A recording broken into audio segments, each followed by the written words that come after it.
Mencintai setelah dibenci juga berat. Kamu mungkin tidak kuat untuk bilang, meskipun engkau membenciku berkali-kali, aku tetap mencintaimu. Itu berat. Kecuali jiwa-jiwa besar. Rasulullah bisa melakukan itu. Waktu Fathu Mekah itu banyak pasukan yang bilang, hadza yaumul malhamah. Ini hari balas dendam. Sudah bertahun-tahun kita dianiaya, dizolimi. Sekarang saatnya balas dendam. Tapi terus dilarang oleh Rasulullah, jangan teriak-teriak begitu, tidak pantas. Teriaklah, hadza yaumul marhamah. Hari ini hari kasih sayang. Jadi ini membalas cinta kepada kebencian. Dan hasilnya dahsyat. Cuma ya memang berat.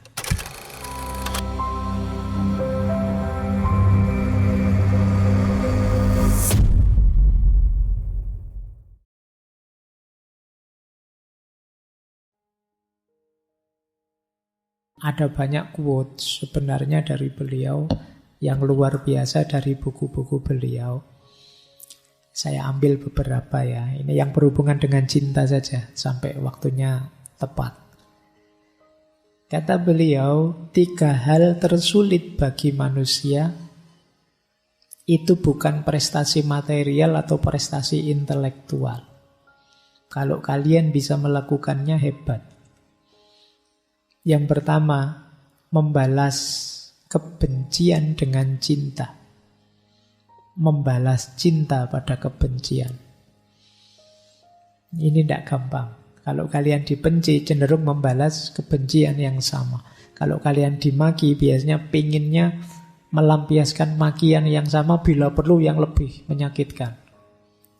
Maka ini berat. Membalas kebencian dengan cinta, membalas cinta dengan kebencian. Hanya jiwa-jiwa besar yang mampu melakukan 3 hal ini. Yang kedua, merangkul yang disisihkan, yang kalah. Ini juga berat. Dan yang ketiga, ini tidak kalah beratnya. Mengakui bahwa Anda salah. Ngaku salah itu tidak gampang. Lebih berat. Memaafkan itu berat. Tapi ngaku salah jauh lebih berat. Nah, jadilah seorang besar jiwa antara lain dengan ngaku, oh iya saya salah. Biasanya kita itu kalau salah cari alasan. Untuk meringankan beban bahwa saya tidak terlalu salah, wajar dong manusia. Tidak. Makanya berat ngaku salah itu. Mencintai setelah dibenci juga berat. Kamu mungkin tidak kuat untuk bilang, meskipun engkau membenciku berkali-kali, aku tetap mencintaimu. Itu berat.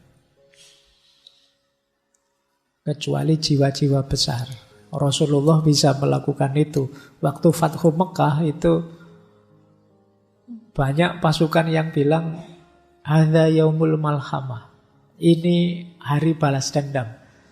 Sudah bertahun-tahun kita dianiaya, dizolimi. Sekarang saatnya balas dendam. Tapi terus dilarang oleh Rasulullah, jangan teriak-teriak begitu, tidak pantas. Teriaklah, hadza yaumul marhamah. Hari ini hari kasih sayang. Jadi ini membalas cinta kepada kebencian. Dan hasilnya dahsyat. Cuma ya memang berat. Kita itu sangat ahli belakangan ini kalau musuhan.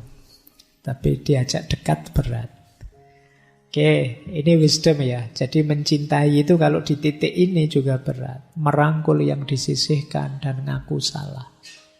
Kadang-kadang pada yang kita cintai sekalipun kita tidak mau ngaku salah. Aku harus selalu benar. Yang pertama itu. Yang kedua, hubungan apapun pasti memerlukan 2 hal. Kejelasan persepsi dan keakuratan respon. Engkau akan lebih mudah merespon secara akurat jika engkau memahaminya dengan jelas.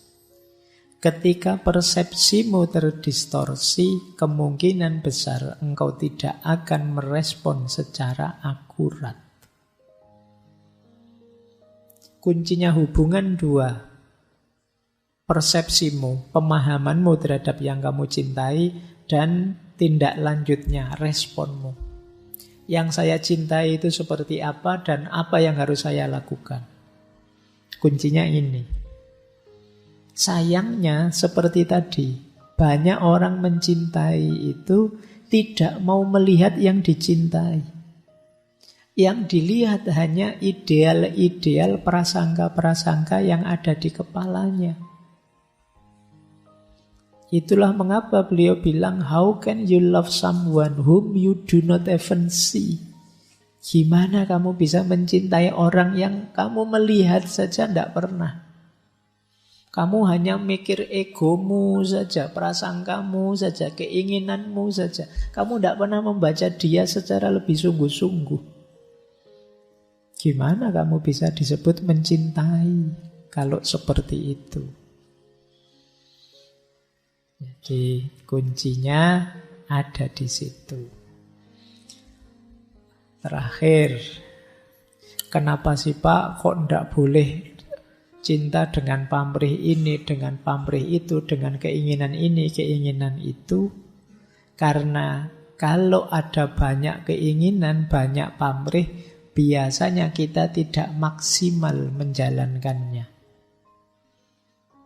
Kata beliau, saat seseorang memanah, menembak tanpa hadiah tertentu, dia memiliki semua keahliannya, sepenuh hati dia lakukan.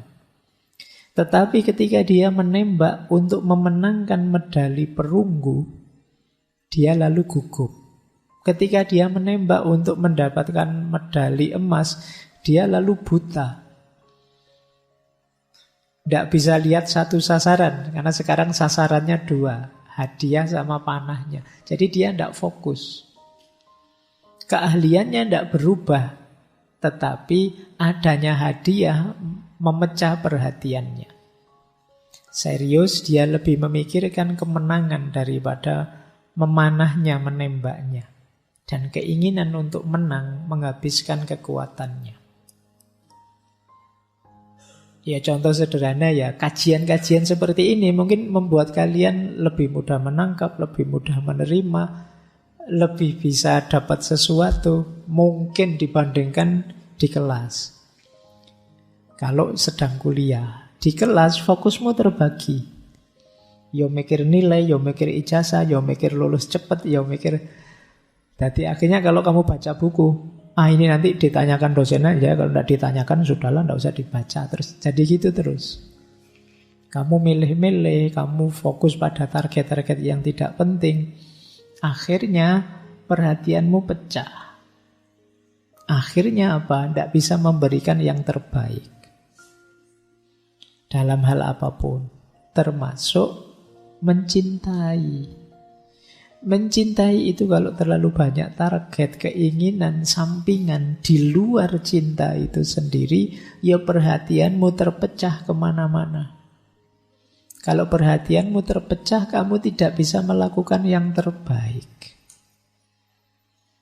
Ya kalau perhatianmu terpecah dan tidak bisa melakukan yang terbaik, hasilnya biasanya terus tidak cocok dengan keinginanmu. Seperti manah tadi, akhirnya juga tidak kena pada sasarannya. Dan terus yang kamu salahkan cintanya. Cinta itu memang sumbernya penderitaan. Cinta itu memang menyakitkan. Cinta itu memang pahit. Itu sebenarnya karena kitanya sendiri. Cintanya tidak tulus, penuh pamrih, diwarnai keterikatan dan ketakutan-ketakutan.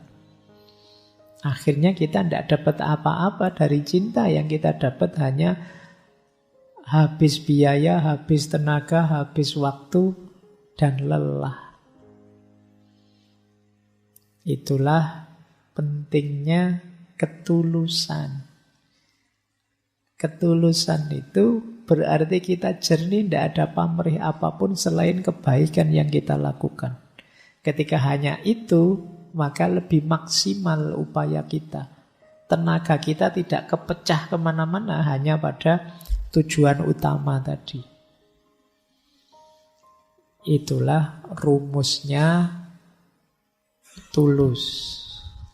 Jadi, jadilah orang yang tulus, jadilah orang yang ikhlas, justru keinginanmu akan banyak tercapai. Misalnya kalian kerja, yang kamu pikir hanya bagaimana saya bekerja versi terbaik saya.